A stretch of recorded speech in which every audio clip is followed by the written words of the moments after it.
Deuteronômio capítulo 28. Nessa parte do discurso de despedida de Moisés, agora nesse capítulo 28, ele vai falar especificamente sobre duas coisas: sobre a bênção e a maldição. Só que é importante a gente observar a forma como que ele fala. Ele vai falar de bênção para o povo e maldição para o povo. O povo que entra na terra prometida pode ser agraciado pelas bênçãos de Deus, de acordo com o comportamento dele. Ou o povo que entra na terra prometida pode ser amaldiçoado, pode sofrer as maldições de Deus, de acordo com o comportamento dele.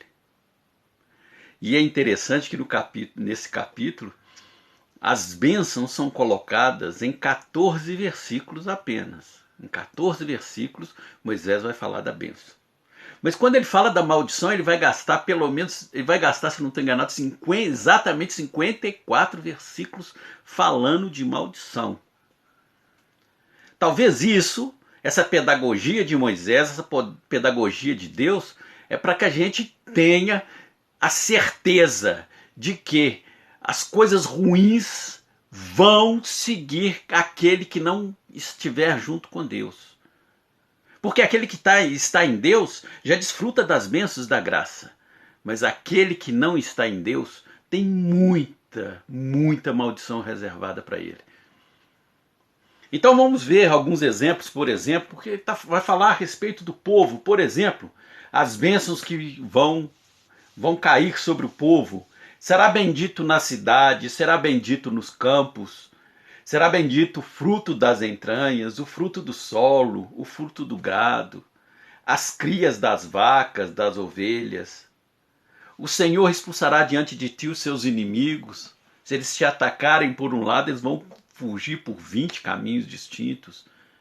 Isso tudo se o povo de Deus seguir os preceitos de Deus, as ordens e os mandamentos que Deus deixou para ele. O mandamento do amor. Amor a Deus sobre todas as coisas e amor ao próximo. E as maldições também são bem parecidas no início, mas depois Moisés vai falar de diversos tipos de maldição.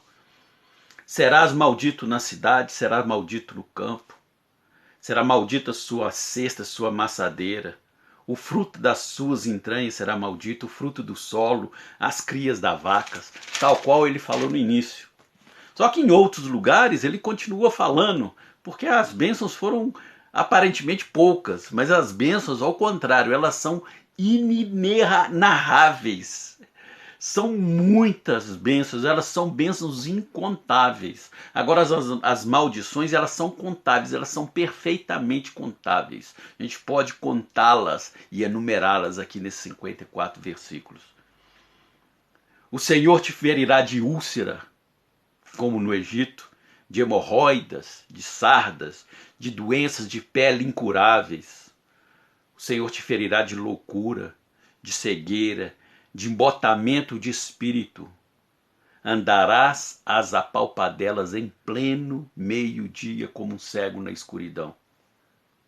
Fracassará em tuas empresas e não cessarás de ser oprimido e despojado sem que ninguém te defenda. Isso se não seguires os preceitos de Deus assim que entrar na terra prometida. Mas, e hoje? Vamos pensar o seguinte: o povo foi um povo segregado, que foi morar em Canaã, foi morar na terra prometida, e lá tomou posse de uma terra onde era tudo atrapalhado, e Deus colocou algumas regras, algumas leis. Mas hoje, o povo de Deus está disperso pelo mundo. O povo de Deus está disperso em todas as nações. A nação católica está distribuída no Brasil, em outros países do mundo. E nós não somos um povo mais separado fisicamente. Somos separados primeiro pelo batismo. Segundo, pela fé católica. Mas estamos no meio do mundo. E para nós, vai a dica de Deus a respeito. Mas Jesus não falou especificamente muito das maldições. Ele fala até. Mas em Mateus capítulo 5, no início do Sermão da Montanha, Jesus fala para nós, deixa a dica. Bem-aventurados os que têm um coração de pobre, porque deles é o reino dos céus. Bem-aventurados os que choram, porque serão consolados. Bem-aventurados os mansos, porque possuirão a terra. Bem-aventurados os que têm fome e sede de justiça, porque serão saciados. Bem-aventurados os misericordiosos, porque alcançarão misericórdia. Bem-aventurados os puros de coração, porque verão a Deus. Bem-aventurados os pacíficos, porque serão chamados filhos de Deus. E bem-aventurados quando os que são perseguidos por causa da justiça, porque deles é o reino de Deus. E bem-aventurados ainda sereis quando caluniarem, perseguirem e te disserem todo mal de vós por causa de Deus. Então hoje, as bênçãos, Deus fala para nós de maneira particular para cada um de nós. Sigamos então os mandamentos de Deus, mas de olho nessas bênçãos, essas bem-aventuranças.